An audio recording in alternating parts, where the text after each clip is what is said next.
Hello, good evening, everybody. Welcome to Post-Raw, the first Post-Raw of 2023, and the first one that I know that I've done in quite some time. There's a very good reason for it, and that reason is coming at some point, hopefully in the next 24 hours. It's in the process right now.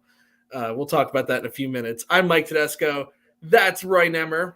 That way. Hello. Wait. So off-putting. There you go. That way. There it is. There it is. Give me the DX. Give me the DX. There you go. I'm more of a Scott Hall fan, but I'm a Scott Hall guy too. I'm definitely a Scott Hall guy. He was on Raw 25, but sadly did not make it to Raw 30. We are here to talk about the 30th anniversary of Monday Night Raw. You know what's so weird to me is like this freaking pandemic, like it's completely murdered like my entire perception of time. Like it really feels like Raw 25 was like 2 years ago. Like I don't know. It seems like it just happened, and we're talking about the 30th anniversary of Monday Night Raw. It's crazy. I still remember the 10-year anniversary show from 2003. Oh, me too. Yeah, I remember that, and oddly enough, I remember that more than the 25-year one. But it's crazy that these past 3 years, it's just forget about it. It just it's like a time warp. Oh, it's crazy. It's great. Like just all perception of time is just completely annihilated.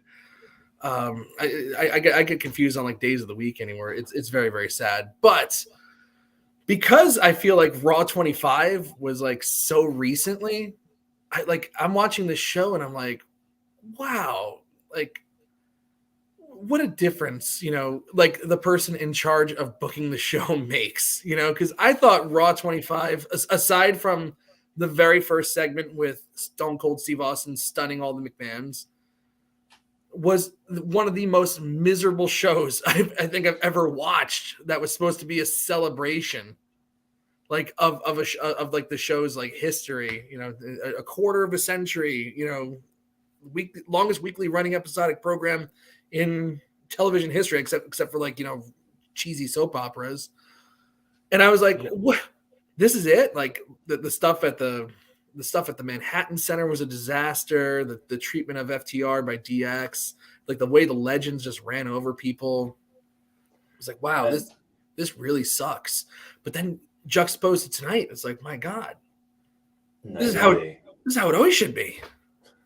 Night and day, and I was so worried when they were bringing back the Legends, and I'm thinking, oh boy, is this going to be another one of those? They're going to bring back the Legends. They're going to embarrass some young up and comer, and it's going to be corny jokes, and it really wasn't. It really wasn't at all, which was very refreshing. Potentially, like you said, because of the person booking the show, or at least the writing involved, but. Night and day, completely different from Raw 25 in a good way. That's it. And also, the last time that we did that, Raw had a big, monumental, solid number anniversary celebration was 2018. That was the 25th anniversary. We're at year 30 now. But as we were celebrating the 25th anniversary of Raw in 2018, we were also celebrating 20 years of Wrestleview, so that I'm not a math major. I wasn't a math major at least, but I think 20 plus another 5 years that have passed since Wrestleview has turned 25. 1997, if I remember correctly. Yeah, you're almost as old as Wrestleview, Roy. I am older than Wrestleview, but you look. I just look it. I look it. Yeah, much younger. I look it. A good-looking guy. This guy's forever 21 here. Thank you. I feel like that's a jailbait store, but I'm not going to talk about that. But yes, Wrestleview is over 25 years old now. 25 in about 3 months or so. Something. Yeah. Like that. So that means we're going to do something big for Wrestleview's 25th anniversary. Gosh, a quarter of a century of Paul on news boards and redesigns and staff changes and like just how many things have to go right for a website devoted to wrestling insider news to survive this long. We're one of the longest running on the internet by far. Yeah, It's especially amazing. when you consider the dark years of wrestling past. I mean, recent memory, anyways. But yeah, it's I mean, it's a testament to the job that everybody does. Yourself, Adam, Jerome, Paul. You know, behind the scenes, we have to throw him in. I have to mention Oh him. yeah. No, but seriously, it's and obviously everybody, the readers as well, the readers, the viewers, Oh, everyone 100%. here, and it's gotta thank you Yeah, guys. 100%. We can't, you know, we have a very loyal fan base. You know, we got our people in the chat room tonight that always show up. You know, we've been doing podcasts a little more infrequently lately because this, you know, it's just hard, you know, right now with everything going on in life. And I'll tell you a bit about my situation in a few before we launch into this review here. But man, you know, like we do have a great bunch of readers. We have a great, you know, following on our podcast. Anytime we do a podcast, these people show up and they have great conversation. They keep the shows going. You know, a lot of them are, almost all of them, even Daniel Schell, I would consider to be friends. You know, at this point now, it's, you know, we you know, No, of course. they know so much about my family and my life, and you know, I know so much about them, and you know, we all root each other on. It's just it's a great community. It's like, you know, I sometimes I really do. I'll catch myself sometimes thinking about how you know, like how awesome it is to have like this platform, Roy. You know, it's like we're just two guys that like wrestling, right? And most people sit on the couch and talk about what they like about wrestling, what they didn't like about wrestling. Maybe they'll go on Twitter or create a Twitter account to voice their pleasure or displeasure about wrestling, but not really to, you know, a big audience. You know, they usually will hate tweet something and hope it gets picked up by somebody. Like we are some of the select few, you know, around on wrestling sites that get to voice our opinion to a large number of people. You know, like you know, tens of thousands get, you know, read my thoughts and your thoughts every week. It's just an amazing blessing that Wrestleview has given to me and to you and anybody who gets to work for this website. But you know, and then I also think about, like, you know, the blessings of just knowing these people, all the great people that we've met, you know, through the website, the great people that I work with, and you know, especially Roy, Jerome, Adam, of course, Goosey, yeah, he's talking about how he chauffeured me around Chicago with a missing toe. It's true. I've hung out with so many of these people. It's very awesome. And my life is better because I know these people, and my life is better because I've gotten a chance to do something, you know, that, you know, I don't have the body for it. Like, I'm wearing flannel, so it makes me look skinnier. You know, like I can never be a professional wrestler. It was always my dream, but I can never be a professional wrestler. So this is the next best thing, you know, to talk about wrestling. I like to think at this point I'm moving into my 15th year with this website. In June will be my 15th year with Wrestleview.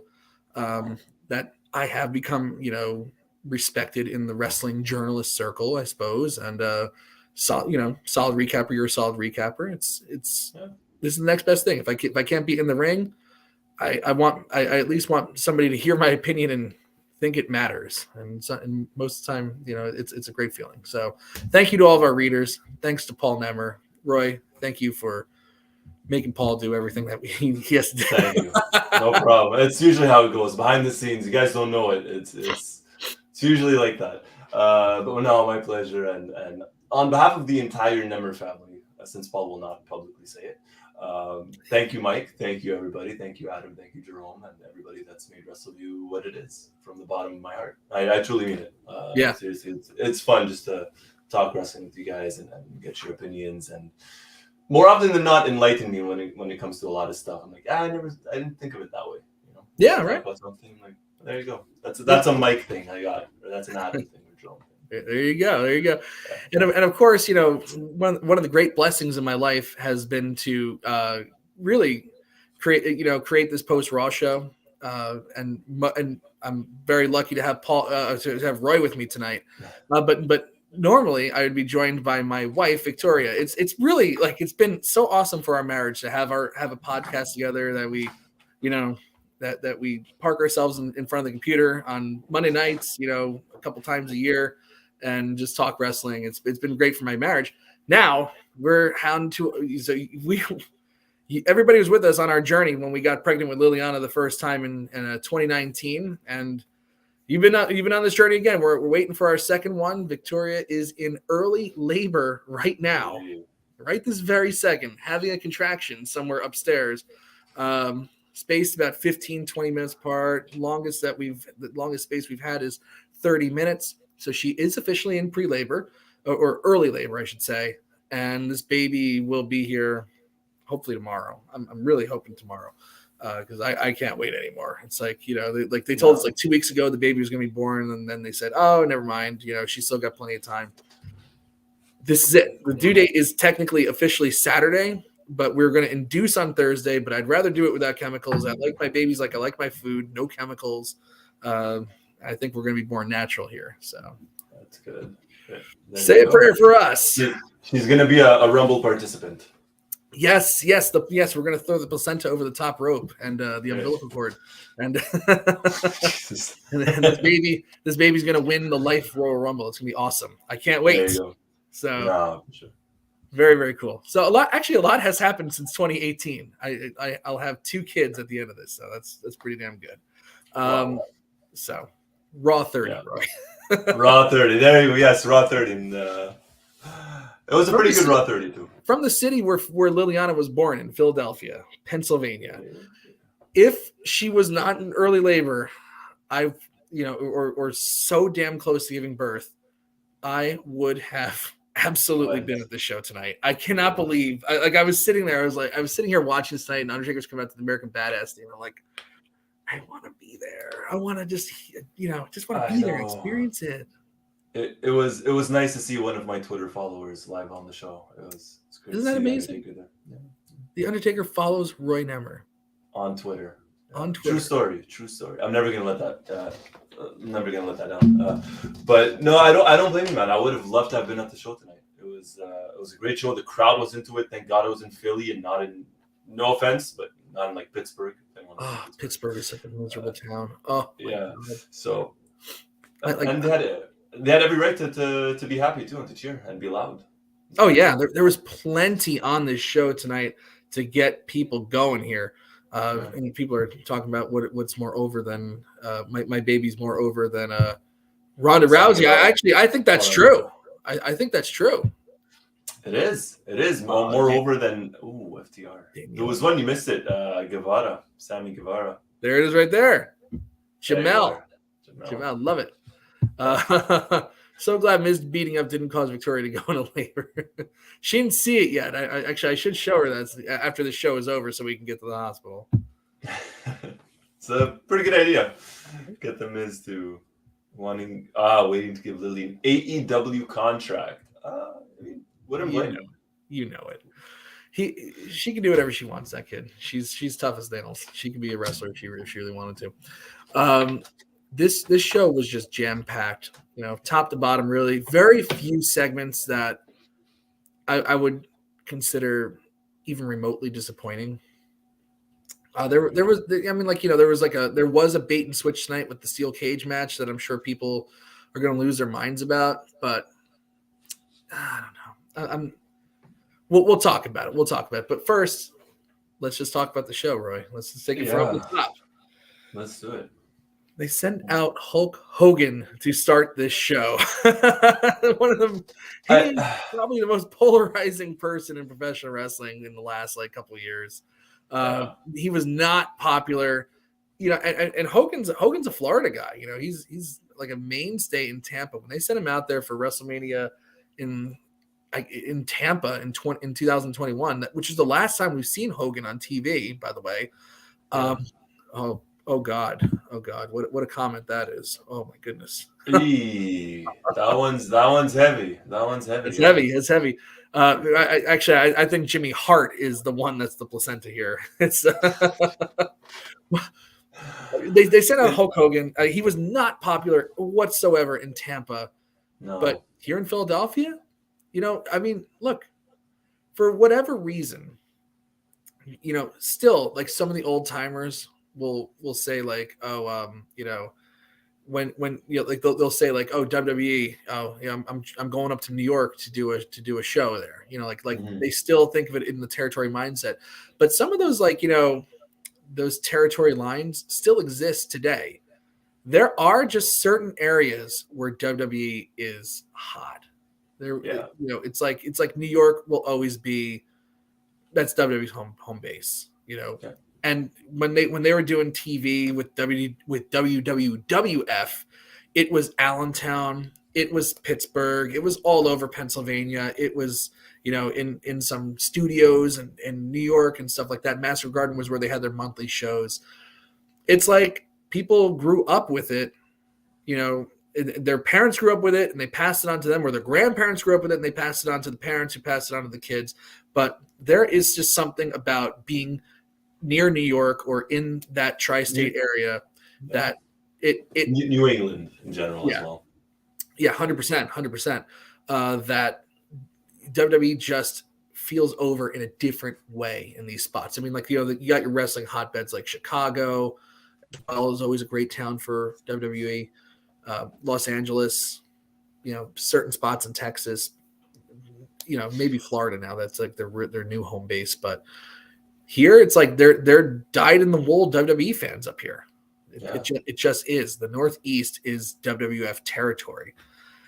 So when you send out a guy like Hulk Hogan, who really made his bones in this area, the Philadelphia Spectrum, where Paul Orndorff did the Pearl Harbor job on Hulk Hogan. It's like, when Hogan comes out, he's not going to get booed, by some people that are trying to be politically correct in Tampa. Like, they love Hogan because they remember Hulk Hogan for like what he was and not what he is.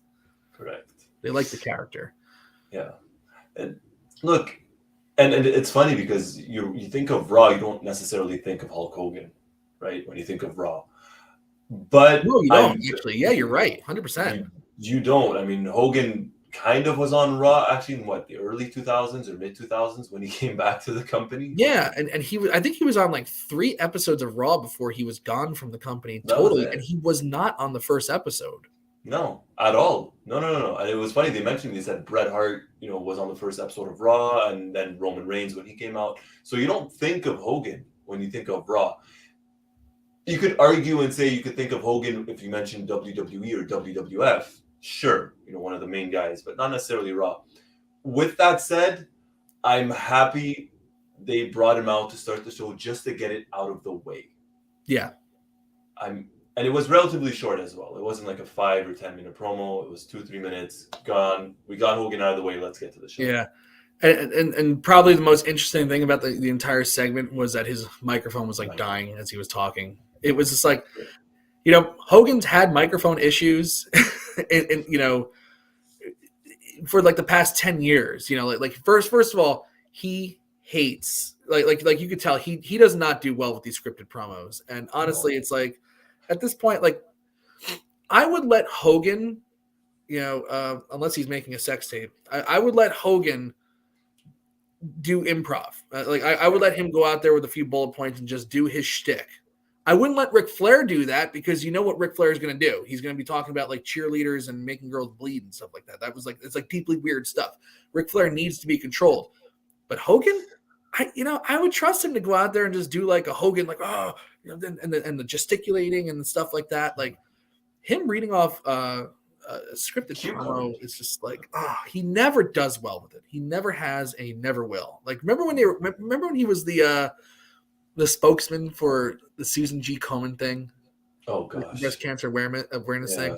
Yeah, he's naturally charismatic, similar, like you said, to Flair, but you could kind of trust Hogan on the promo as opposed to Flair, right? So just get him out there, let him do what he does best, hype the crowd up. It was already a red hot crowd. Oh yeah, you don't need to script him. No, you don't. Just let him go. He'll do his thing. It'll be fine. It's like it's gonna be like a 1980s promo. Great. Who cares? Like it'll show us how far we've come, I guess. But I don't know. I still think back to him being scripted, and when they were trying to make him like an ambassador before that thing happened with that website. But I remember him. He was going what you gonna do when Hulk Hogan and the Susan G. Coleman brother run? I was like Susan G. Coleman? There's The Susan G. Coleman brother. It's like what? It's like, oh my god, that's just a mess. Sounds like an Iron Sheik promo. But yeah. Actually, the one big question I had is this. How come when Hulk Hogan comes around, Jimmy Hart is just like the package deal? Like Jimmy Hart's just there. Like all throughout his career, like I don't really, I mean, unless it's WCW, I don't really put Hogan and Jimmy Hart together. I don't know. It just feels weird. It's like, you know, that you like those, like, have you ever seen Shark Week? And they show like a great white shark, you know, swimming through the ocean, or like some hammerhead. And there's always like those like little wormy looking fish that are like tied onto the gills. Like I think they're called like bottom feeders or plankton or something like that. Yeah. That's Jimmy Hart. It's like Hogan's the shark and Jimmy Hart's like the little thing that just bit him and grabbed on. It's like, take me along with you. Maybe Hogan's just a great friend and, you know, contractually obligated in whatever contract he signs to have Jimmy Hart there. I don't know. Doesn't he run his store, run his restaurant or something down in Tampa or somewhere? Maybe he does. Maybe he does. I don't know. Well, Jimmy Hart gave me one of my all-time great lines around the house when we're doing housework. From anybody who remembers, I love that show, WWE Legends House. But like half the guys are dead now. It's like so sad. Yeah, it's sad to watch. But like, you know, there was a thing that they did with Mean Gene. Like they were doing like I guess like one of the tasks was to make a commercial, and they were supposed to like sell a vacuum cleaner, make a commercial about a vacuum cleaner. And Mean Gene like opens up the hood of the car, and there's Jimmy Hart like vacuuming the trunk, and he goes, "Hey, Mean Gene, this thing really sucks." So every time the girl brings up the vacuum cleaner, I'm like, that thing really sucks. They really suck. Actually, it's funny now that you mentioned it. I met Hogan back in, I think it was 2009 or 2010 at a book signing when his book came out, his autobiography. Jimmy Hart was there. So I got to see Jimmy Hart. I have a picture with Jimmy Hart, I have a picture with Hogan. And Jimmy had his, I think it was Hall of Fame ring, and he was showing that. So yeah, he's always there, not just on shows, but like contract signings. And this was not a WWE contract signing. This was an independent contract signing. And he was there. So. It's like unbelievable. Like I remember when they were doing like Hogan versus like Team Flair at like in Saudi Arabia. I think they left like Jimmy Hart on the tarmac just to get him away from Hogan. It's like so crazy. It's like, why is he here? He doesn't even like speak. It'd be like one thing if Jimmy Hart came out and like introduced Hogan, but he's just there. Yeah, I think of Gene Okerlund more than Jimmy Hart when I think of Hogan, if that makes sense. Just like the introduction or the interviews backstage, right? But 100%. Just a good friend, I suppose. Mean Gene all the way. It's so strange, so strange. Yeah. But following this, they had this really great video package highlighting like Raw's history, some really great moments. They didn't, you know, it's like it felt like a celebration tonight, but they didn't hit you over the head with like the history. Like you didn't have to like sit through like a million replays of like, you know, Austin with the beer truck again. You know, you didn't have to see like Mick Foley and The Rock, this is your wife, or the freaking limousine exploding from Mr. McMahon, or Seth Rollins turning on the Shield, or like whatever it is, like whatever, pick your Raw moment. The, you know, Mr. Sacco, you know, and the bedpan to the head, like all those great moments. But they didn't overdo it on it. You know, it's like they had the legends involved, you know, and that just seemed to be enough. Like I really thought everything they did in terms of like celebrating the history of the show tonight was like so like appropriate. It was well balanced. It wasn't over the top. That's what I'm looking for. It didn't feel forced. Right? Like we knew we were going to get legends. In what capacity? I don't know. Like they advertised DDP, right, and Medusa, but they were backstage at the poker game. Yeah. So you know, that was cool. That was nice to see. And it was funny. I don't know if you guys caught it when they cut backstage and they showed Medusa, and JBL was like, "Isn't that the title you threw in the trash?" And then Medusa said yes. But anyways, it for the first time, it did not feel forced.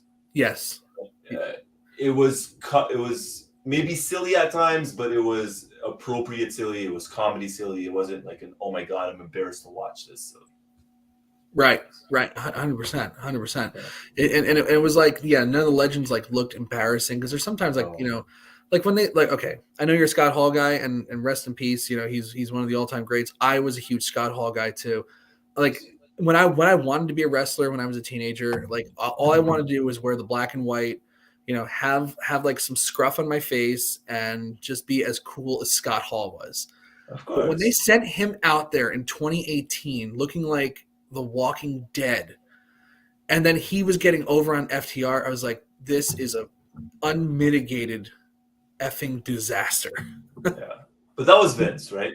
That was Yeah, Vince, and that was Vince not liking FTR or maybe tag teams in general. yeah, absolutely. And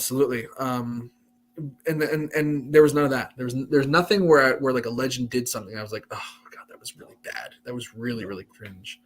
This is this is the best celebration since Raw 1000, which was a decade ago. That's when that's when they went to the actually 11 years ago. That's when they went to the miserable 3-hour format. They decided once and for all they'd be 3 hours. I can't believe we're going in 11 years on 3-hour Raws. It's unbelievable. It's nuts. Time passes, right? We were talking about COVID and pandemic. Here we are, 11 years later. My God. Raw's 3 hours. Called the majority of it. Now, what followed that Hogan thing was probably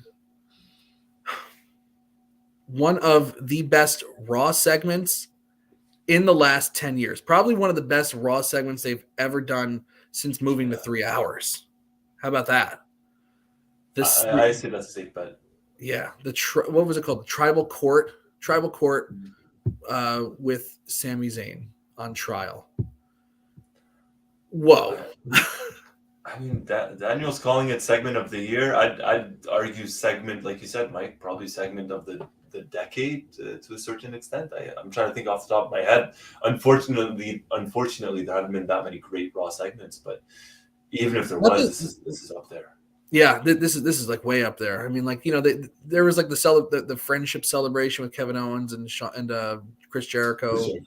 That was good, but it was like this was just better. This was just like it's like Jericho was Jericho, and everybody loved the list, and and it was just him being goofy, and it got over because it was just over the top stupid. This is like the guy in WWE, the guy for the last 2 years, almost 2.5 years now. Number one guy having this incredible segment, with this story that they've been telling for 2 years, and it's like you love everybody in the story now. Like you've been through every single step of the way, and you have, especially Roy, because you recap it every single week. You have followed the bloodline since its formation and the steps and the drawbacks, and at certain points it just seemed like the story was just existing, and Roman just beating people, and there's not really much to it other than that. But under Triple H, with this thing with Sami Zayn, they have morphed this into like one of the most compelling, and all of the evidence, by the way, that they showed in the trial tonight was also after Triple H took over. And this has been like, like you can see like all the different things that they've done with Sami, these like little Easter eggs that they put in there. It's all been a well thought out, deliberate, planned story to culminate into a moment like this. Now I think last week they were talking about they want to do like an acknowledgement ceremony.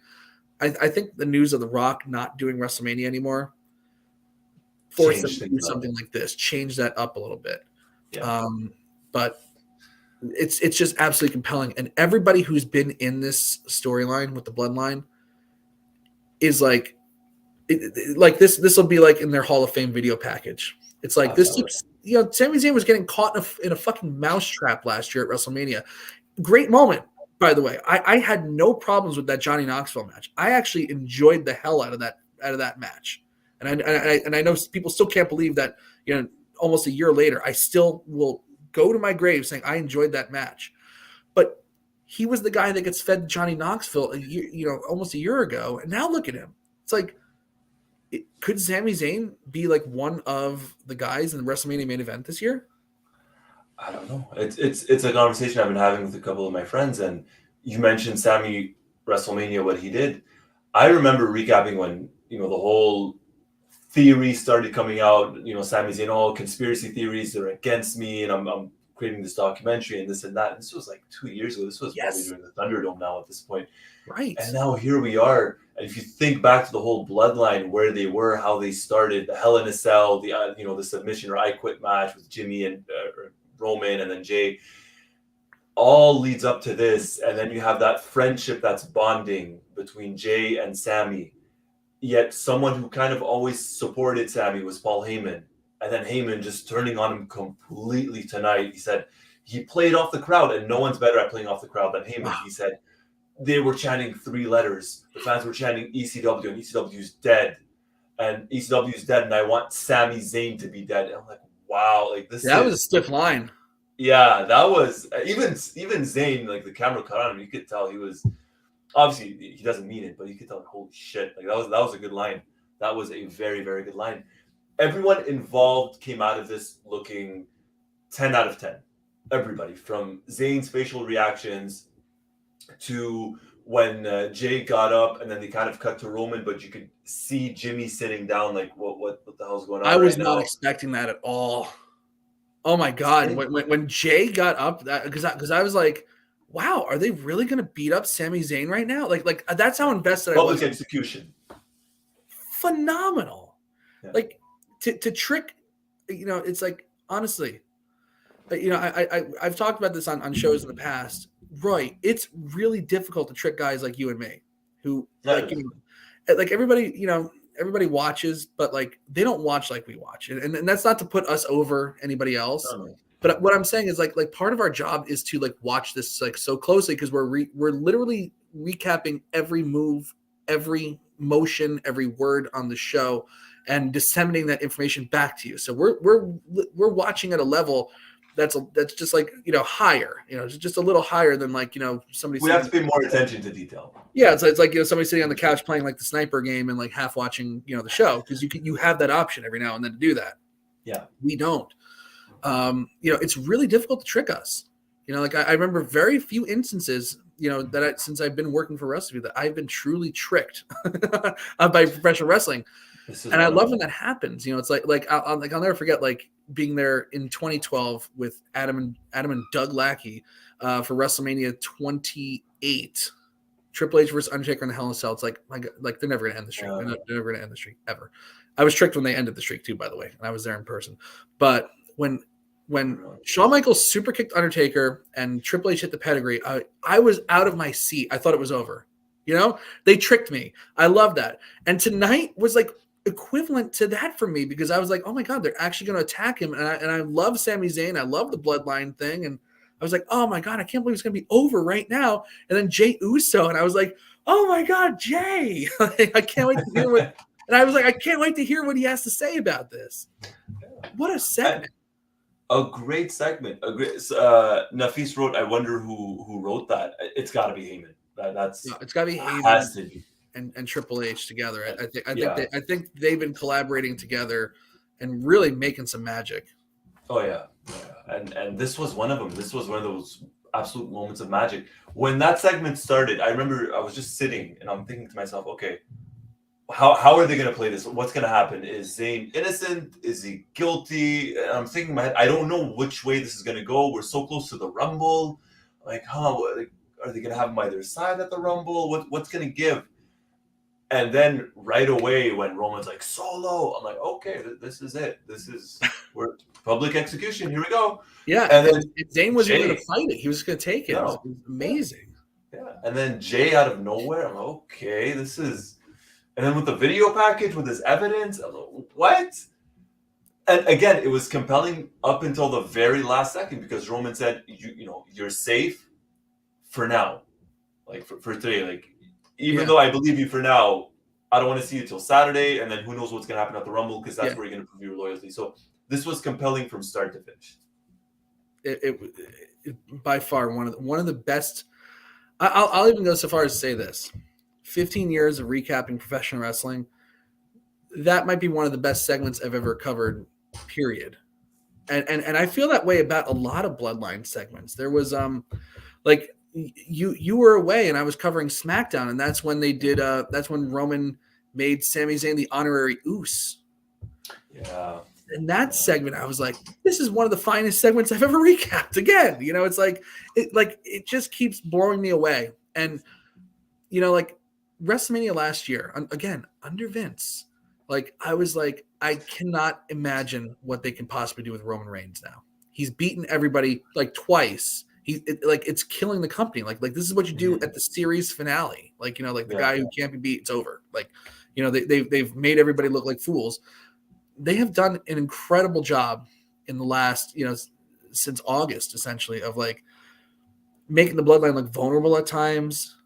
Making like it's so hard to book a guy who he held the title for so long that it's like you can't just beat him for it on a random show. Like I thought maybe they'll do it with Drew McIntyre, but then I'm like thinking back to it, it's like really on an afternoon show in September, they're not going to do that.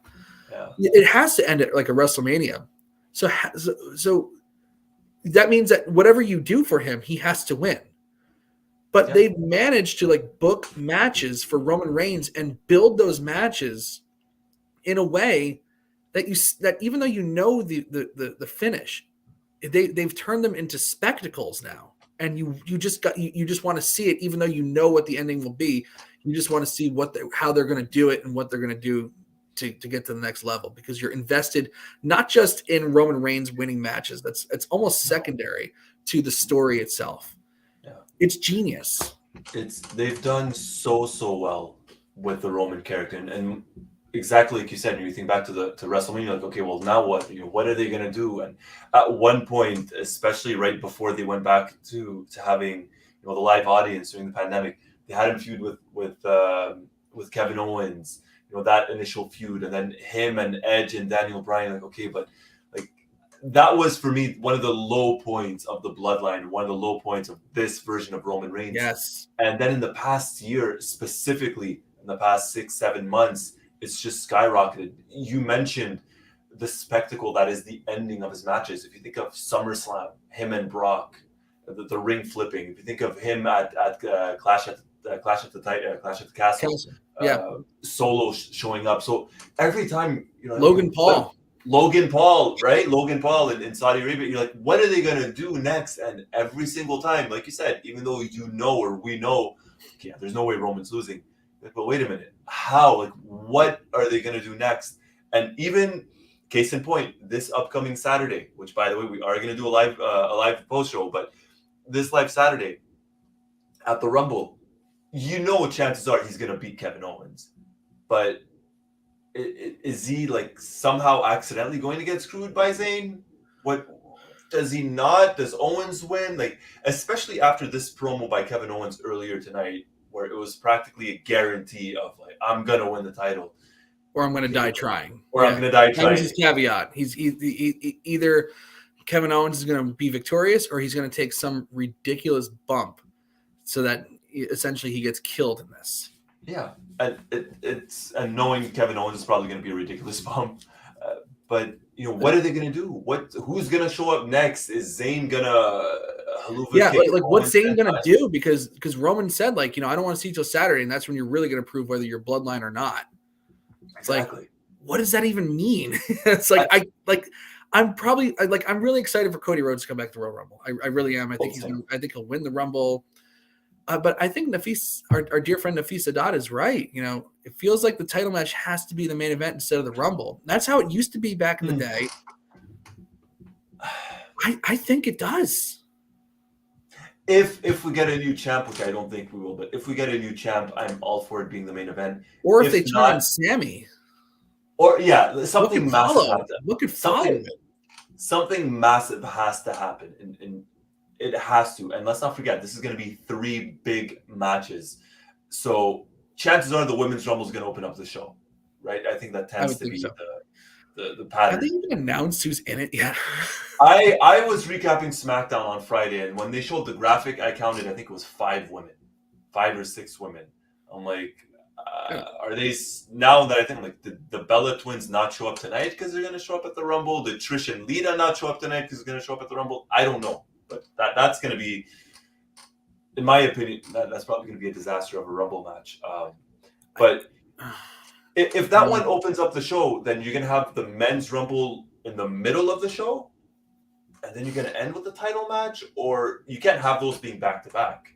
No. You don't do it back to back. But like I think like the Royal Rumble would be like the co-main event, and the title. I mean, that's how they used to do it in the 90s. It was like the Rumble, the WWF title match was always the last match on the card. Like I even think about 1998 Royal Rumble. I was like, oh wow, Steve Austin won. And it's like you think like that's the end of the show. No, the Undertaker versus Shawn Michaels casket match came after that. Yeah, and the only time I think the Rumble actually finished the show was when Vince won it. Oh gosh, that was 99. Was it 99 or 2000? Yeah, 99. 99. I don't think. I want to say depending on who wins it, right? And I know Chancellor might be Cody, and I'd love for Cody to win it, so I wouldn't be disappointed. But if you have Cody win, the pop that he's gonna get, is the crowd gonna last till the main event? Like, you get what I mean?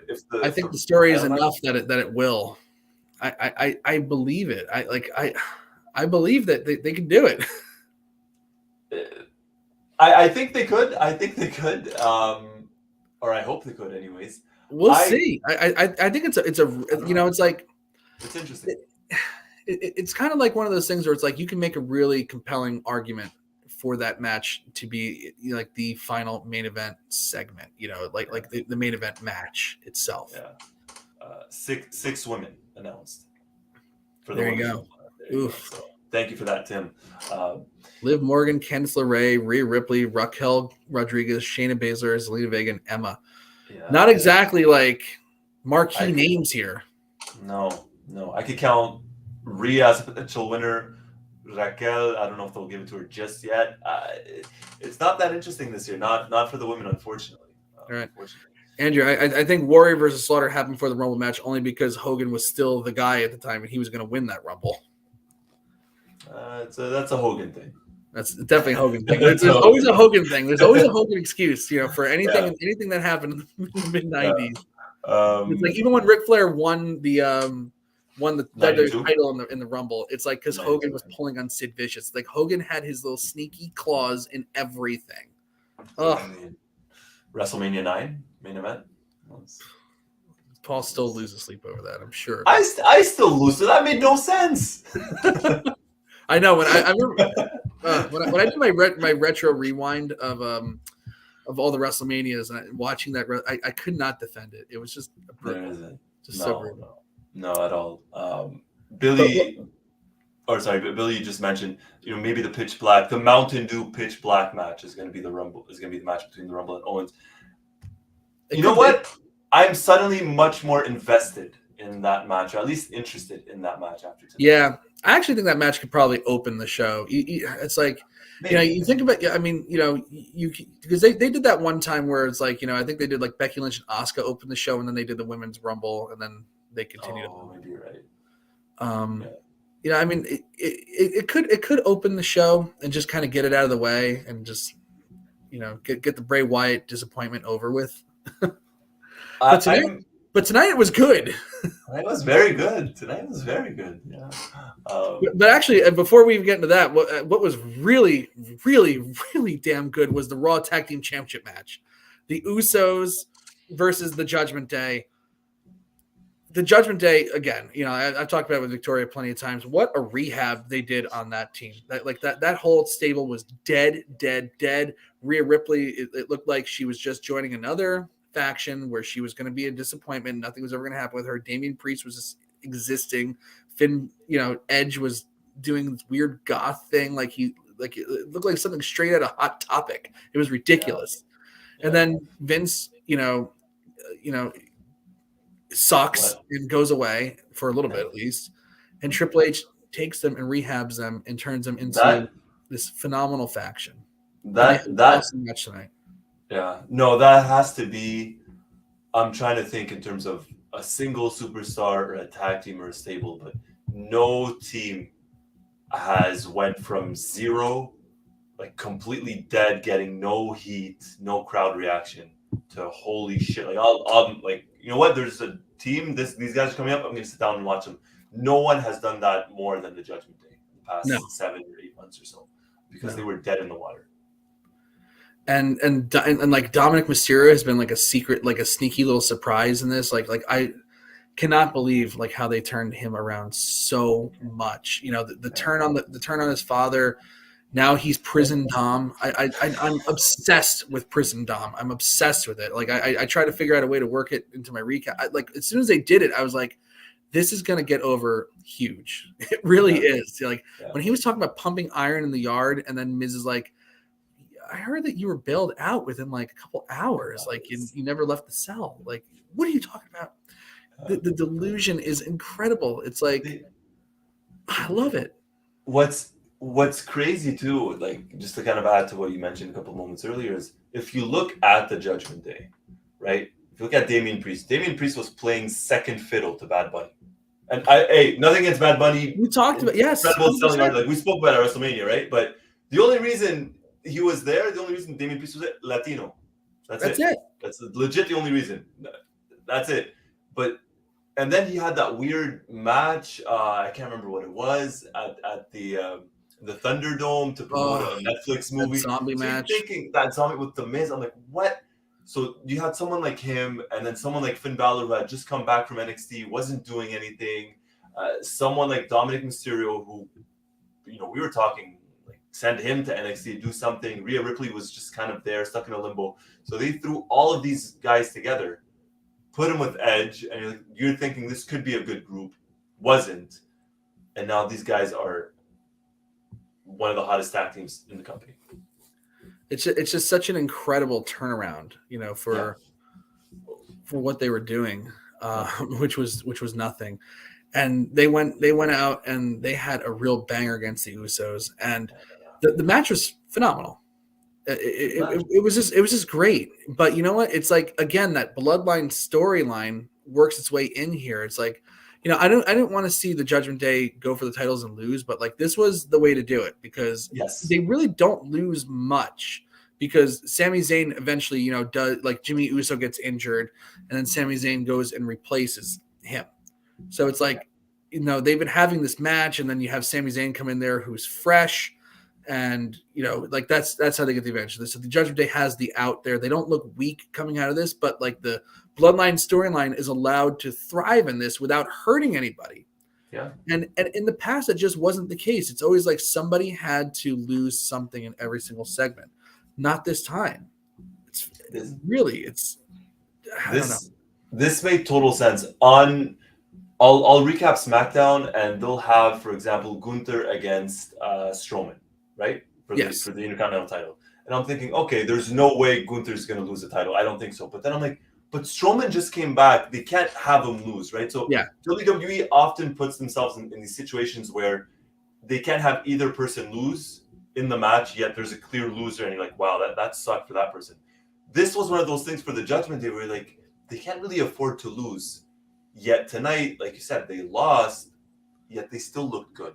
Right. It wasn't a loss that hurts them.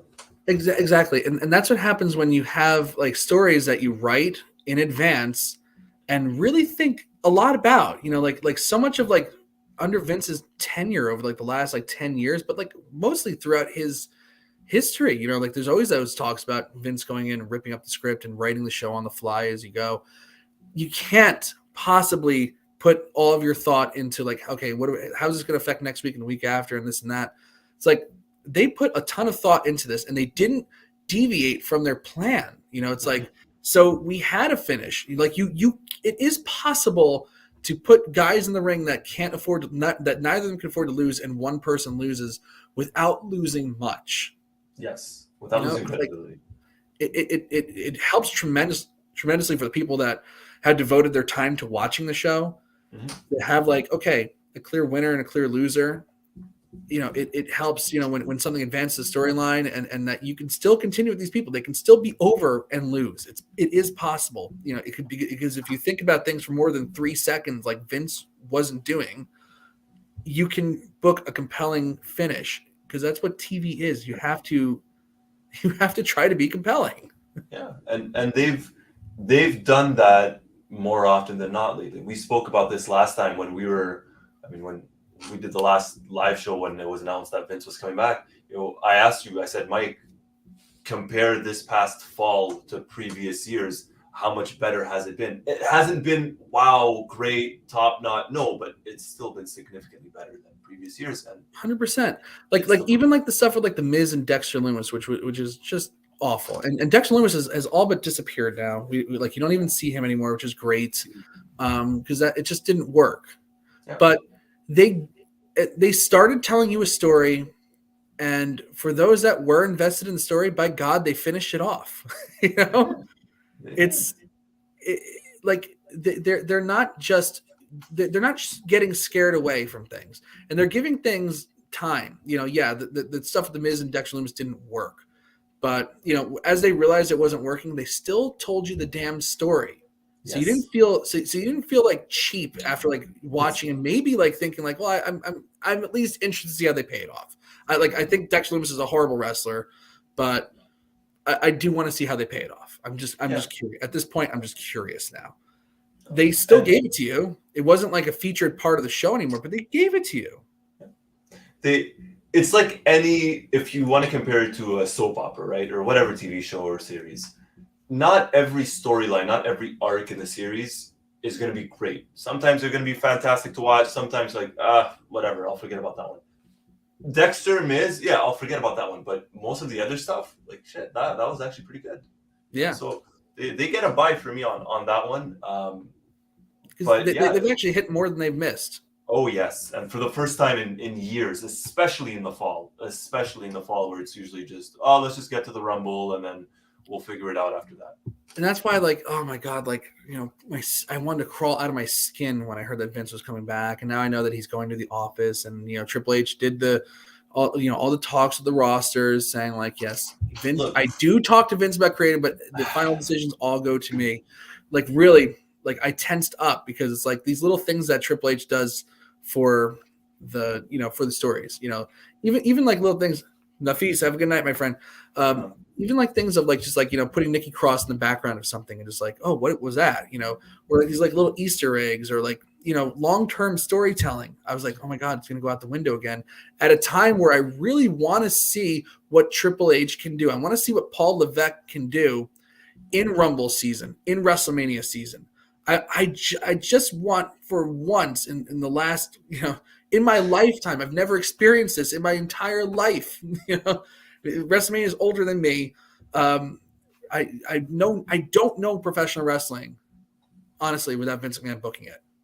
I just don't know it. You know, it's like yeah. I mean, you know, I've watched New Japan and AEW and stuff. The stuff that like everybody watches, that everybody talks about. You know, no matter who you are, everybody talks about what happened at WrestleMania. I've never seen a WrestleMania that wasn't a season that wasn't booked by Vince McMahon or had his insane psychotic touch all over everything. Yeah. I'm very excited to see what Paul Levesque can do. And tonight was like a good, like this whole lead up to the Rumble has been very good. I want to see what happens for the next 3 months. No, I agree. I'm younger than you, Mike. So same for me. I don't know WWE or general wrestling, let's say, outside of Vince. WCW aside, yes, I watch WCW. I watch a bit of ECW towards the end. AEW, of course. But if we're talking, like I said, mainstream, I don't, right? And tonight, for the first time in a while, Raw felt must watch. Yes, and fresh and young. Fresh. And it wasn't just the 30 years, right? There was something, I know we're going to talk about it, right? But it was stuff like announcing a steel cage match, announcing a U.S. title match, announcing a tag title match. You know, this gave me a reason on top of just being a wrestling fan of, you know what, I should probably watch tonight's Raw. Who knows what we get? And, you know, I messaged Jerome in the chat. I said, you know what, I think we might get new tag champions tonight. I was wrong. I don't care about that. But it was a fact of, the mere fact that in my head I thought potentially we could get new champions tonight, in and of itself for me just did, you know what, I have to watch Raw. I have to watch it. And I'm excited. I'm very much excited. Rumble season, WrestleMania season. Yeah. It can't be bad. I don't think so. As long as Vince stays away. Yes. Stay away. Yes. I think Daniel just said, like, I don't care what Vince does. As long as he doesn't sell to the Saudis, I don't care what he does as long as he stays away from creative. Yeah. You know, so they also after this great tag match they did this thing where Baron Corbin and JBL are trying to get into a card game. Godfather's there. Just some fun cameos. You had Godfather in this thing. You had Ron Simmons. You know, we had the $1 Million Man and IRS and Alundra Blaze and DDP. You know what's kind of amazing about this show also is like the only big humongous legends that they had were just people that were on staff. The rest were like, bit character. Not that the $1 Million Man was a bit character. He main evented WrestleMania in 4, but like those gimmicky characters that didn't really carry Raw, but like Godfather's synonymous. Godfather was a big part of Raw during the Attitude Era, just to keep the whole train. But other than DX, like Shawn Michaels on staff, Road Dogg on staff, Triple H, the guy who runs everything, X-Pac, he was just kind of there. Kurt Angle, he's been doing a lot of stuff with them. There was like no major stars. Like there was no like Undertaker. No. Yeah, that was it. No Austin, obviously no Rock. No Austin, no Rock. No females, Bret Hart. No Bret on the female side. No Trish. No Lita. No Bella Twins. Yeah, it's kind of amazing that like they were able to use so many legends and make it feel so special without having like those marquee names. Like no Goldberg on this. I mean, not that Goldberg's like a Raw guy or anything like that, but neither really was Hulk Hogan, but he was there. He's a WWE guy. Ric Flair didn't appear on Raw until like for one show in 1993, and then again 2001. It's like that was it for like 8 years. No Foley, Foley. A lot of people. Yeah, and it was just so properly done, and I guess this brings us to the first or second legend we got on the show, which was the Undertaker. Yeah, this was great stuff. LA Knight came out there. I cannot believe that they were wasting this guy with that. What was the stupid name? I can't remember. Uncle Hal. The Maximum Male Model thing. Yeah, Max Dupree. That's it. Okay. Yeah. That was something. I look. You had to recap the Fiend for a while. I had to recap Maximum Male Model. Massey and Mansoor. Mansoor. So full disclosure, I had heard of LA Knight. If I'm not mistaken, he was even in Impact. I never really watched him in NXT, never really watched him in Impact and TNA. So when he showed up as Max Dupree, I had an idea who he was. Yeah. And I wasn't a fan of the character, right? But when we got LA Knight, I was so intrigued because this guy is very good on the mic. I'll be honest, I don't know how he wrestles, to be very honest. He hasn't had much wrestling since making the main show. But he's so good on the mic. And then when he came out tonight, I'm like, oh, we're going to get a Fiend scene, a Fiend segment. But then when The Undertaker came out, I had mixed feelings. I won't lie. I love The Undertaker. Greatest of all time. Go argue with anyone else, not name me. I don't care. Diehard Undertaker fan. But I'm like, oh, I don't want Taker to just kind of destroy LA Knight right now. I thought the same thing. I was like, I don't want that. You have to take a chokeslam and a tombstone and then go to Royal Rumble and face Bray Wyatt. But it was so well made. Like if Undertaker was an active guy, like if they were preparing him for a WrestleMania match, I think he would have destroyed LA Knight. But this is the first time that like I've seen Undertaker where he's not. I'm trying to think. Is this the first time he's been on the show, like out of the gimmick? As American Badass, you mean? No, just like as like Undertaker, like the legend that's just like hanging out. I don't think we've seen him since the Hall of Fame. No, we haven't seen him since Mania in the Hall of Fame. No, we haven't. He's kind of stayed away. Yeah. So like the Hall of Fame is where he retired essentially. Yeah. And he retired the Undertaker gimmick at Survivor Series, 2020. 30 years of it. Yeah.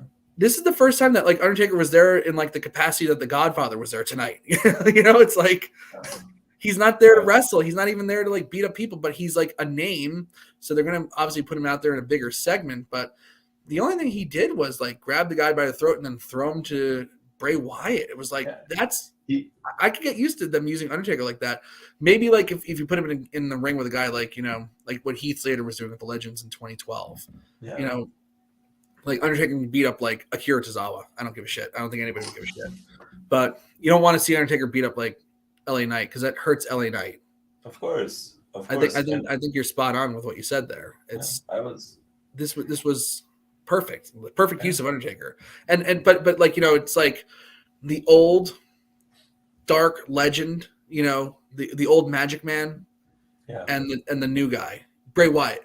And you think about like what happened with Bray Wyatt too. I was thinking, I honestly, when Undertaker went up to him and was whispering in his ear something, we don't know what he said. Yeah. I was thinking like, God, like Bray Wyatt really was like down and out this time last year, had been fired by the company, still, going through mental, anguish, lost. It's shocking still to this day. I'm still totally stunned that like, Luke Gallows, I'm not Luke Gallows, Luke Harper. Is gone. Brody Lee. It's like, that's outrageous to me that he died. And, that was a close friend of his. This guy was down and out, lost his career, lost one of his best friends in life. Life was not good to him. And now he's back. He's getting a second chance to make a first impression. And is it all hitting? No. But is it compelling? Some of it's really compelling. But I'm thinking, like, did this guy ever think that he, when he was fired and was just out of wrestling for a year and a half, pretty much, that he'd be in the ring once again with The Undertaker, having a moment with him? It's such a great story. It's just such a great story. Yeah, no, it is. If this was with Vince in charge, we would have had The Undertaker come out, choke slam LA Knight, and then you have Bray Wyatt come out and hit him with Sister Abigail, and that would have been it. Right, and then maybe Undertaker would tombstone Bray Wyatt for like no reason. That's it. Yeah, exactly. That's it.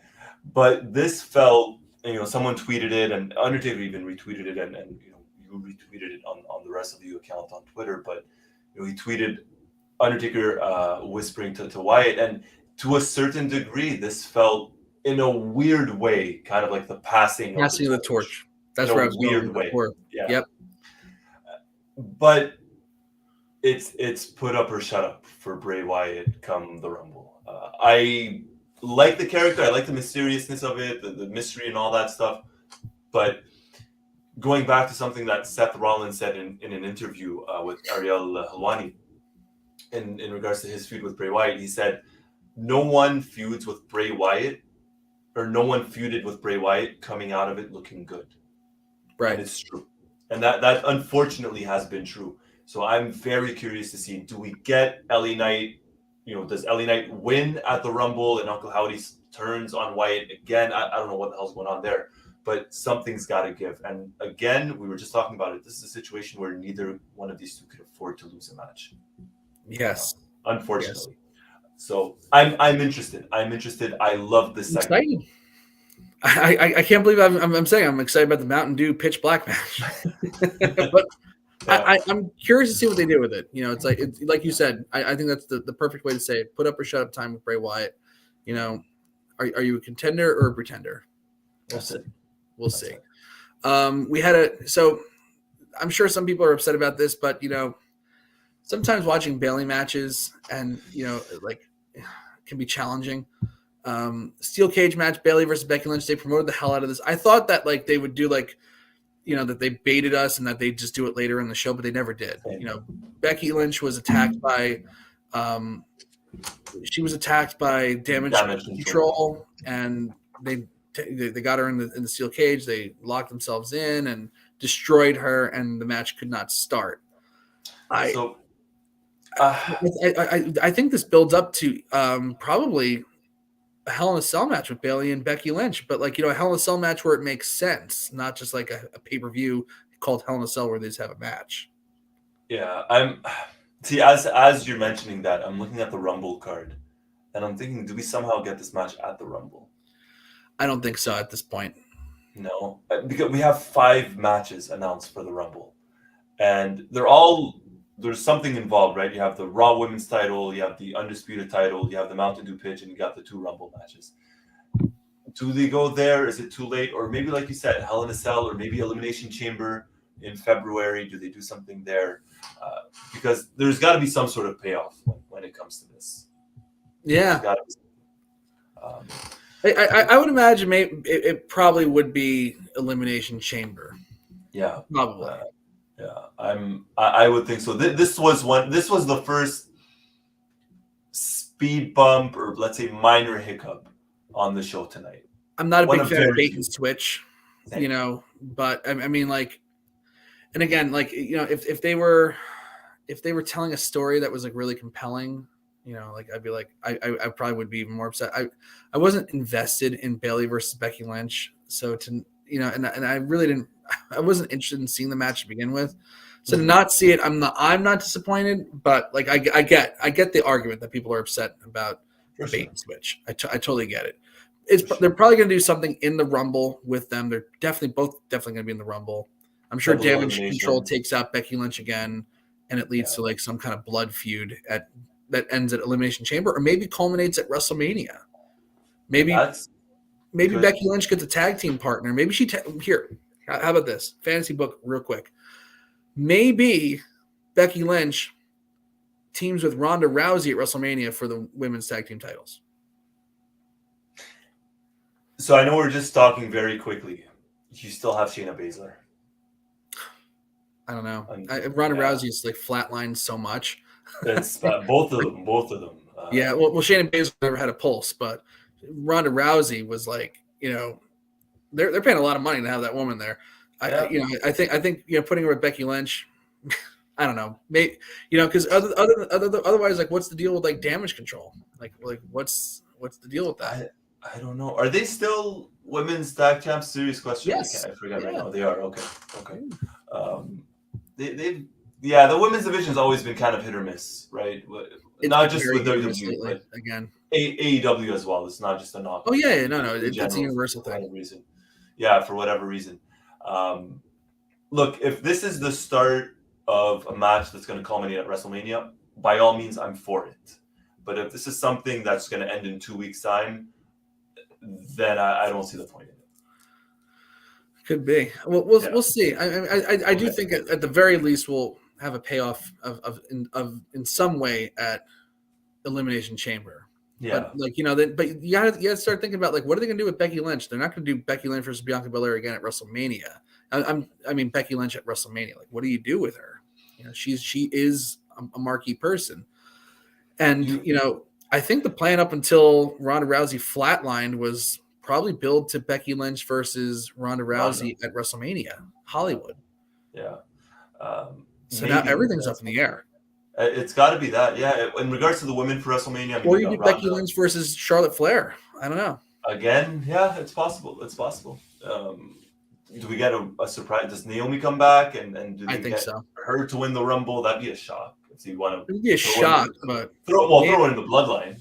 I hate to be that guy, but it'll be a shock, and I'm sure people would like it at the time. I don't see it. Like I don't. At the end of the day, Naomi will still be Naomi. That professional wrestler who's good but never great. 1,000%. I agree. I'm just thinking if you throw her in the Bloodline, they have them get all the titles. Maybe the entire Bloodline lose the belts at WrestleMania and she wins the belt. That'd be kind of interesting. But again, fantasy booking and I'm sure there's a lot of like. We'll cut it off right there for now. Yeah. This DX segment exemplifies what I love about the Triple H era right now. It's like I always talk about that one Raw from like August 2002 where they just did like a showline storyline with The Rock and Eddie Guerrero, and then it's like at the end of the show they diverted you back to The Rock versus Brock Lesnar at the end of it. Like it's like just putting like two characters or two factions in this case together that you wouldn't expect to ever be put together. Mm-hmm. Like at the time it was like, oh, Rock and Eddie Guerrero, that's like a really interesting pairing. That's pretty cool. Tonight we had DX and Imperium and Kurt Angle randomly there. I just loved it. It was just fun. It was just a ton of fun.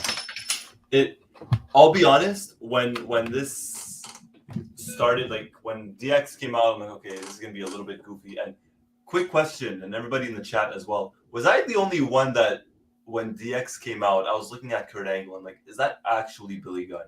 For a split second, I'm like, is that actually Billy Gunn? Maybe I'm the only one. But when they came out, I'm like, okay, what are we gonna get? Is it just gonna be like a 5-minute promo and that's it? But when Imperium came out, and this is what I was thinking about when this promo happened. You have DX, arguably WWE's biggest faction stable tag team of the Attitude Era, arguably, right? Yeah. And, they're back and people love them and this and that. But you have Imperium come out. And in my opinion, this made me think of how highly Triple H thinks of Imperium. To have them get that rub, so to speak. No matter what, doesn't matter if they lost the match later on. To get that rub, be in the ring with D-Generation X, with Kurt Angle. This was more about Imperium than I think people think, than I think people realize. Yes, it was a big reward for them, really, to get this segment and, because automatically, like, they come out and you start having flashbacks to Raw 25, where another serious, technically sound tag team came out and faced the wrath of Vince McMahon's booking and D-Generation X, still thinking that they were like, young guys that are still at the top of the industry. This was like, again, you think about that segment and this one, 5 years later, night and day. This time, Triple H steps up to Gunther and says, I'm retired, man. Forget it. Shawn Michaels, I'm too old. I can't do this. Not a super kick to be thrown, not a pedigree to be slammed, no shake, rattle, and roll from the Road Dogg, no X Factor from X-Pac, not even an angle slam, because I don't think Kurt Angle can lift his arms above his head anymore. No. Did you see him doing the suck it thing during the entrance? It was kind of It was robot. It was like as low as he could have gone. Essentially, I don't think he can lift his arms over his head anymore. It's really a very sad thing, and it's kind of criminal like what they allowed Kurt Angle to do. When he had that broken neck a couple times. Even his posture, just when he's standing, his knees are bent. You could tell how you could see his arms are completely atrophied. Like you can see it, like especially on his Twitter videos and stuff like that. He's having trouble talking. I think there's atrophy in his neck muscles, like in his vocal cords, and I don't know if that's like residual from drug abuse or whatever it is, but the arms are definitely neck issue, impingements, nerve impingements, muscle death. The poor guy's been through it all. I'm just glad that he's standing, and I'm glad that he was out there tonight, and he still can. He's still pretty funny. It's like like Kurt Angle, goofy Kurt Angle. Like when Road Dogg does his thing and he goes the badass Kurt. It's like that was just such a great moment. It was just an unbelievable moment. No, it was nice, and it was good to see. It was nice of them to kind of explain in a way why Kurt was there. Kurt's like, well, I always wanted to be in DX. Yeah, and I think this should be like a running thing. Whenever DX shows up on like one of these like big shows or anniversary shows, I think they should, until Billy Gunn is out of AEW, I think they should constantly rotate somebody new into the Billy Gunn spot and just be utterly confused as to why Billy Gunn isn't there. I think it's such a great thing. It's like they did it Raw 25. It was I mean the DX 25th anniversary. It's fun stuff. That's just cool. And everyone knows why Billy Gunn's not there. They're not going to say, but it's like the worst kept. It's not even a secret. Everyone knows. And Road Dogg said it. Oh, the badass bit. Oh, when he was like when Road Dogg was introducing. It's just and then he got so funny. And then they managed to get Teddy Long involved in this, and then Kurt Angle becomes a special guest referee for a very good 6-man tag match with Seth Rollins and the Street Profits defeating Imperium. Great match. Highly recommend you go out and check it out. I'm not going to go into detail about it because we're going long here, but Roy, I know you noticed when they were saying like, oh, Triple H, oh, here's Seth Rollins, and oh, here's the Street Profits. Now, if only we had somebody who could make it official, and Triple H goes, well, don't look at me. This booking thing is really hard. If only there was somebody around that could make some more sense of this. Oh, you were thinking it, weren't you? Right away, Vince McMahon. I'm like, oh gosh. I'm like, they're breaking the fourth wall, and they're breaking the fourth wall with Vince McMahon. This is I thought they were going to send Vince out there to make that match official. But I mean, just for a second. Then I remembered that they did promote Teddy Long, and I was like, okay, it'll probably be Teddy Long. But even the crowd in Philadelphia, you could hear them go, "Oh, yeah," the gasp, the like, "Oh no," and not in a good way. I thought for a second it was going to happen. I thought they were going to send freaking Vince out there to make this match official. No. Thank God it was Teddy Long. Yeah, and you could tell the crowd reaction was they were happy to see Teddy Long, but they were relieved. They were happier it wasn't Vince. Yeah, they were just relieved it wasn't Vince. Happy it was Teddy Long, but relieved it wasn't Vince. I honest to God, like there was so much talk about like Vince being in the office and Vince, getting back on creative and stuff like that. Like I was like, but that would be the most Vince thing on earth for him to book himself in a segment like that. But you know what? Maybe, again, probably not. Maybe he's not going to touch booking. I don't know. I'm holding out hope, man. I'm holding out hope. So far, I've been trying to pay attention to small details like, are they piping in crowd noise? Are they not saying wrestling? Are they doing this? Nothing so far. Everything we've gotten is no Vince involved. Yep. It feels like business as usual right now. It really, really does. So, like I said before, you and I are hyper in tune with the tenor of the program, with the vibe, the feel, the dialogue, the action, the storytelling. Yeah. We'll notice if something happens. And we'll let you guys know. Now, this segment next is I really this is if there's like one thing that I could change about the show, it's probably this. Like I would not change Ric Flair's suit. I thought Ric Flair's suit was one of the loudest things I've ever seen in my life, but it was amazing that he can just pull it off. It's just like, Ric Flair just continues to blow me away in sometimes in ways that are just like, I can't believe a human being would do something like that. And in ways that just amaze me that he's like 70 plus, knocked on death's door quite a few times and still looks phenomenal. He looks good. If I look like Ric Flair at like 75 or 73 or whatever he is, I'll be a happy guy. I'll be very happy. It's his energy levels as well. Like this, he doesn't give up. Right. Not only he looks good for his age, especially considering everything he's been through, but he's so hyped. He has as much energy as a freaking 5-year-old. It's crazy. Yeah. But it fell apart after that. It's like Charlotte Flair came out and I was like, is she supposed to be a heel here? Because by the end of this thing, when they send up Bianca Belair, it was like, why? Like, Charlotte Flair did a good job of like putting over like how far women's wrestling has come and, how she was a diva and then she became the 14-time women's champion or whatever that was. And then Bianca Belair comes out and it's kind of the asshole in this. It was like, oh, you don't go here anymore, so you got to get out of my ring. But then Sonya Deville randomly comes out, and then at the end they're like, "Oh, okay, girly, okay, champ. Oh, go beat her up. I owe her a receipt." It's like this sucked. That was just it was just bad. I understand why they had the segment. Me too. Fully understand why they had it. Better. Yeah, but it just could have been better, right? So for those that are maybe unaware, Flair Charlotte has kind of been feuding for the past 2 weeks with Sonya.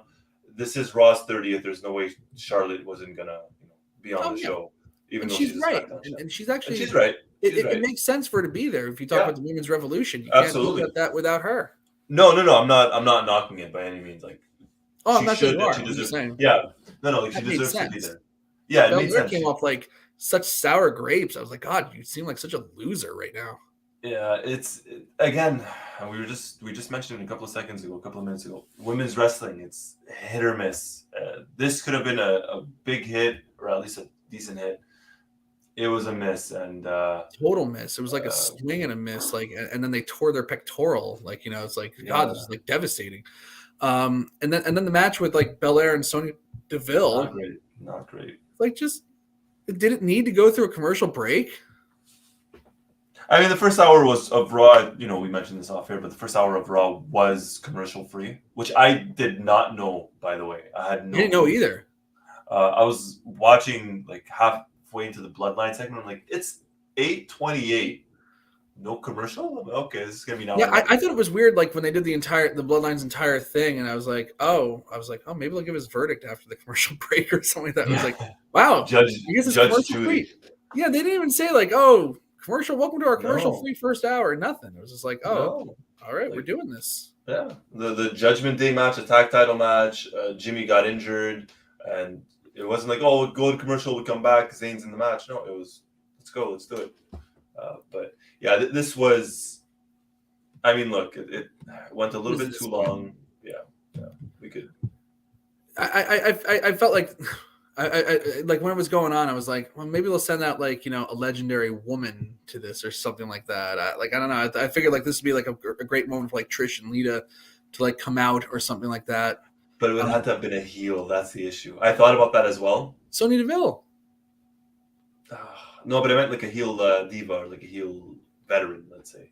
Yeah, I guess you know, it's like it's hard to make any like, you know, veteran, legend a heel, you know. You know, it's like I mean, but like, you know, like maybe Deville could have like ran away and you send out Trish and Lita and like they just like, you know, force her back to the ring and then she gets beat by Belair. Nothing like that. Like it was just like a total waste. They have to be saving the women for the Rumble at this point. Like there's no other option. Yeah, I have to imagine so. I like and then the promo after and Alexa Bliss staring into the mirror. I was just like, just next, just end this, please. I cannot take Alexa Bliss. You know what's funny? I don't know if it's on purpose. I don't know, whatever. What they're doing with Uncle Howdy, Wyatt, and Alexa, it's as if they're treating them as two different things in a way. Yeah, it is actually. There's no You're connection. Right. They're not mentioning anything, which I don't know if that's what they're intending, if it's going to stay that way, if something's going to happen at the Rumble. It's just weird that they haven't even mentioned it yet.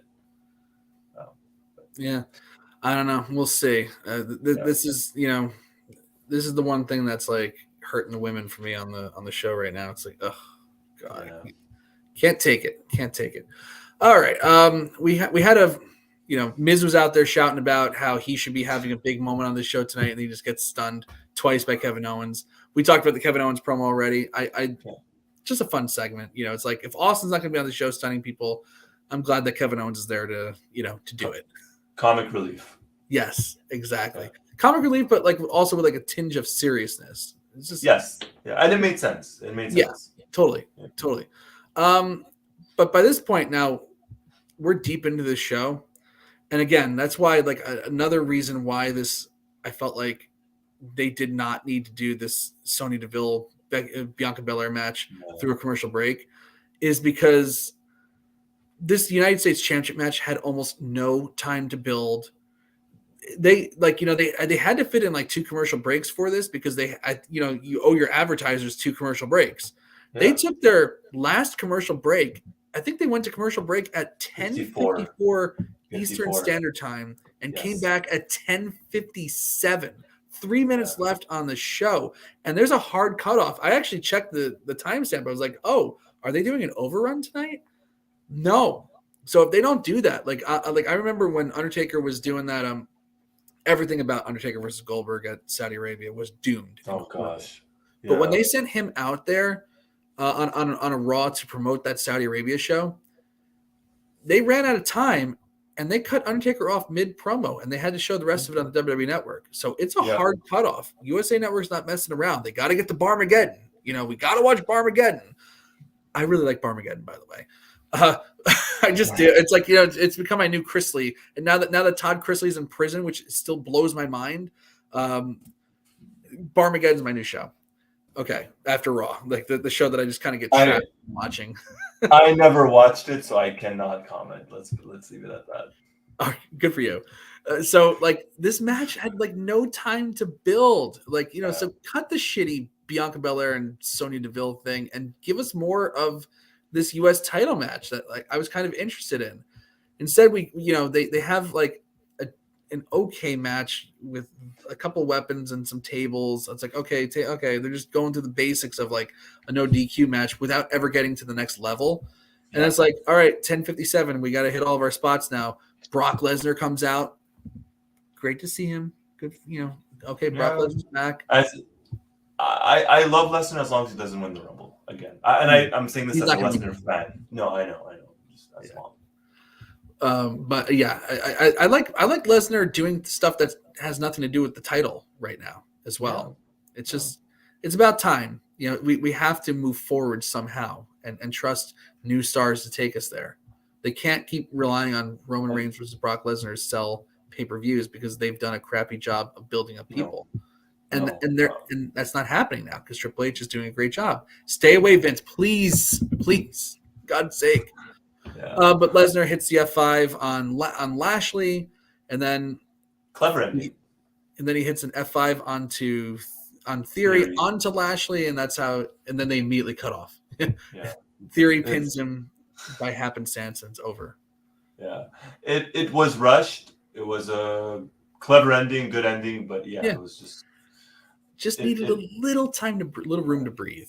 Yeah, just a little tiny bit.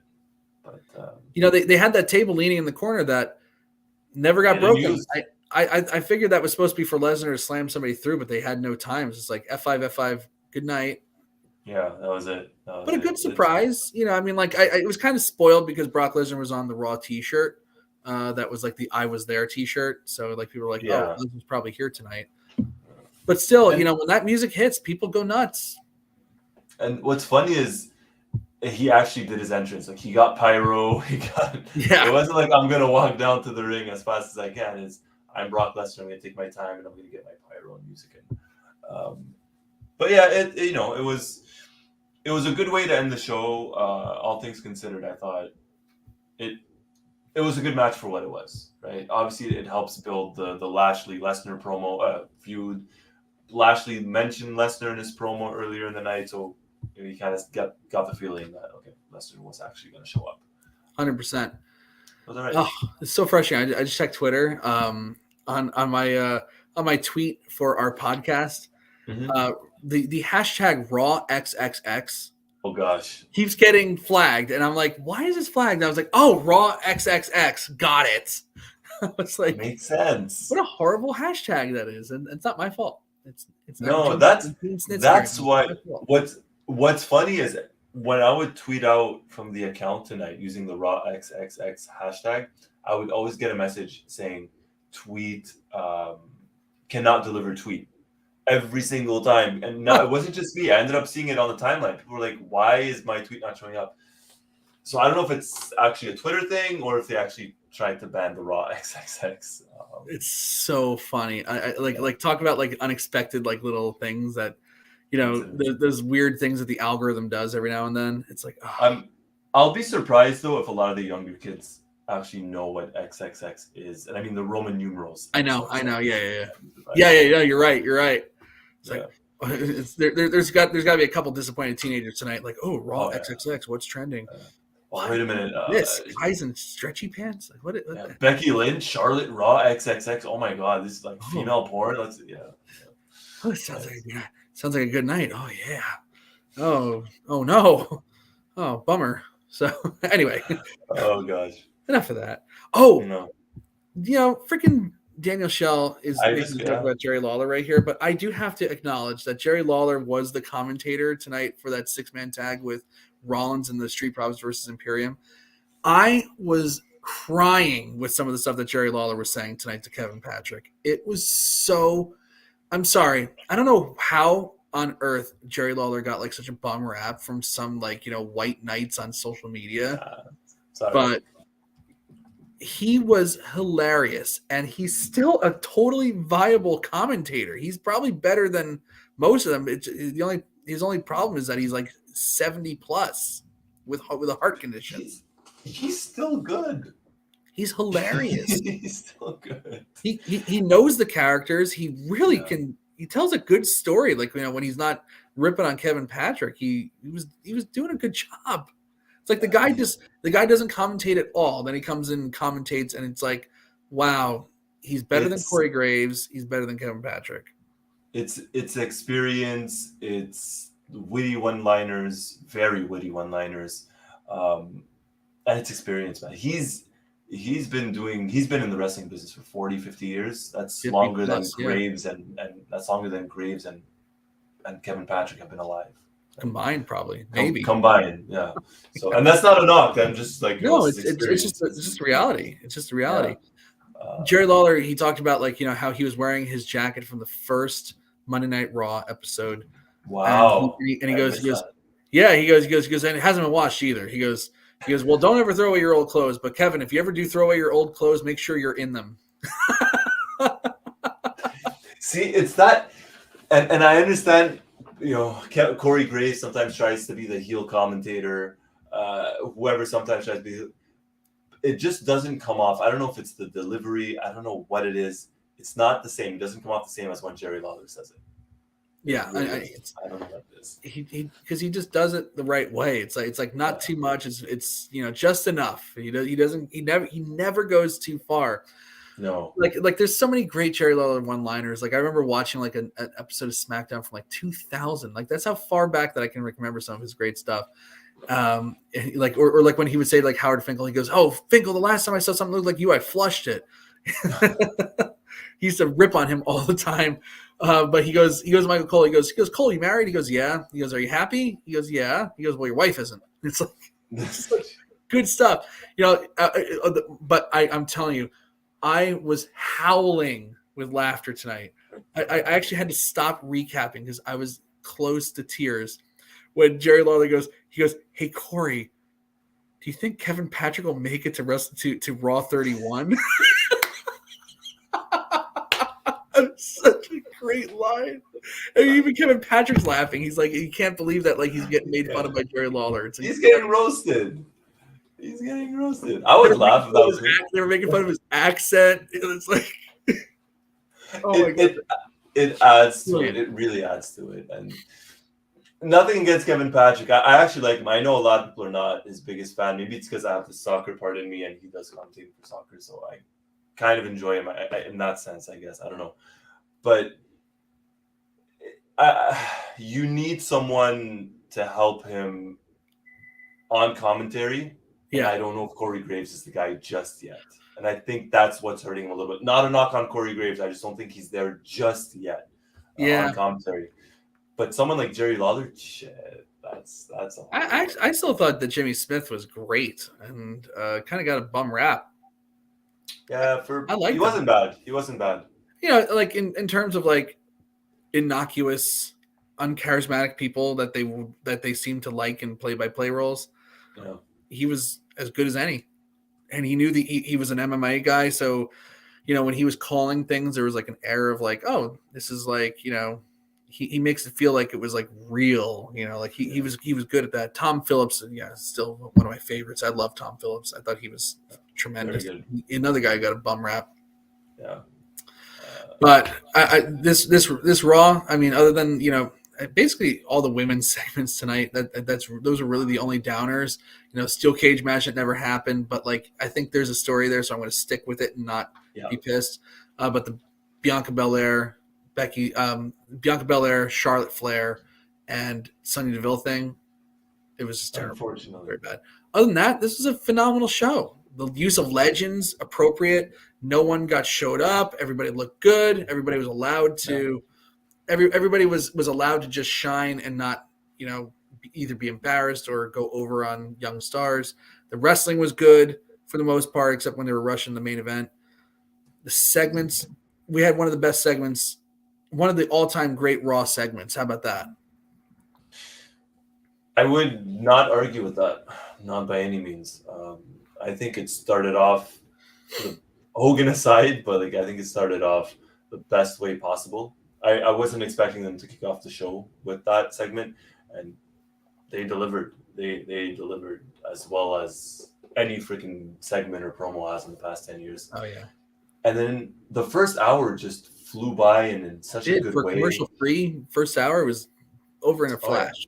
Yeah, and even honestly, even the third hour, because usually that's where it starts to drag on. You're like, okay, you're still looking at the time, look at your watch. But even the third hour didn't feel that bad compared to previous weeks or previous years even. I thought it was pretty good. I enjoyed the hell out of it, and this was the go home show for the Rumble. Yes, they got me hyped for the Rumble. They got me hyped for the I am very excited. Yeah, Cody Rhodes coming back, the men's Rumble, what they're going to do with the, Roman Reigns. Although I will say this, there's much more emphasis on the title match than the men's Rumble this year. Yes, absolutely. Yeah, Cody Rhodes is Not like the much story of the men's Rumble. I think Yeah. I think they'll do an Edge comeback once again. I think they have to. Yeah, I think so too. Yeah.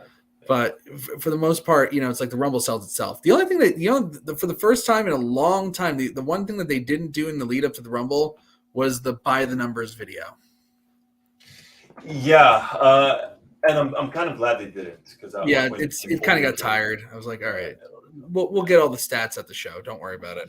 Yeah, exactly. We all know it. We've seen Santino get the elimination forever. So move on with our lives. And Kofi with the saving himself a billion times, and Kane eliminating 100,000 people. Yeah. Absolutely.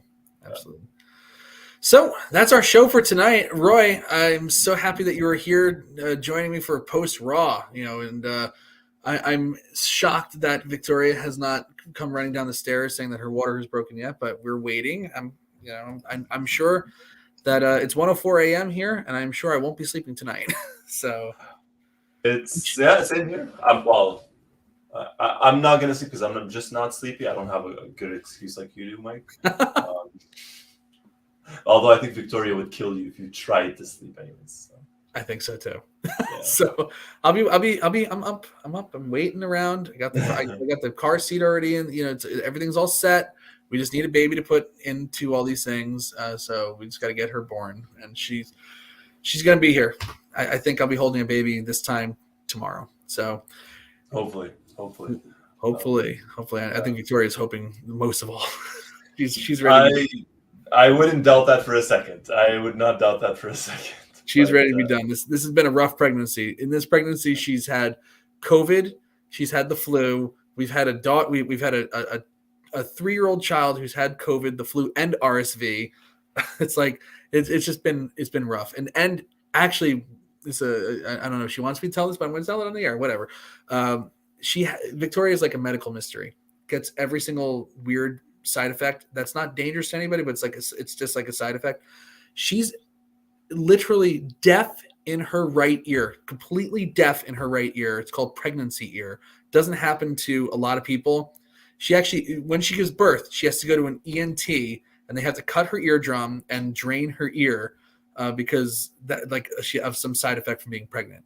So she's totally and completely ready for this to be over. And I'm ready for her to have it over too. The poor thing, she can barely stand up straight. Her equilibrium's all messed up. Yeah, equilibrium. I was gonna say, is that done? That's not done the date of. No. But a few days after. She always gets it rough. It's like I remember when she was pregnant with Liliana, she a blood vessel just exploded in her eye, and her eye was just blood red. It's like I didn't do it. It wasn't me.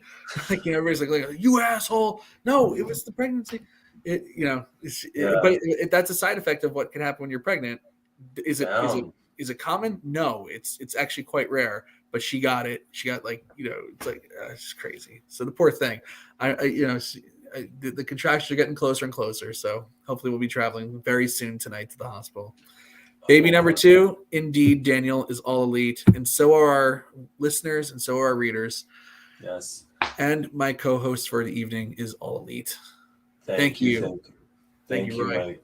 Thank you, Mike. Thanks for having me. Always fun talking. Always fun chatting with everybody. I feel like we're going to do it again in a couple of days' time for the Royal Rumble. Can we see a Big Paul show? Big Paul? No, Paul doesn't know there's a Rumble going on. Oh my God! I'm like, Big Paul Levesque show.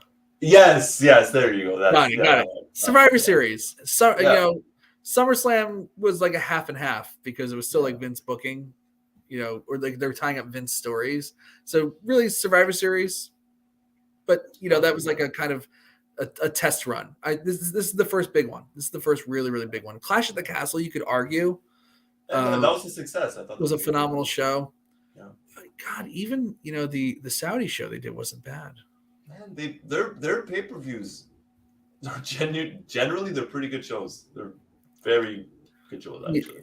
I haven't felt like I've wasted my time watching anything, for the most part. I mean, there's always a bad week, bad show. At some point, it's bound to happen to everybody. Yeah, but for the most part, everything's been. I've been happy watching wrestling again. That's all I can ask for. So there you go. All right, everybody. Thank you so much for joining us. I got to run. We'll see you all later. Bye, guys.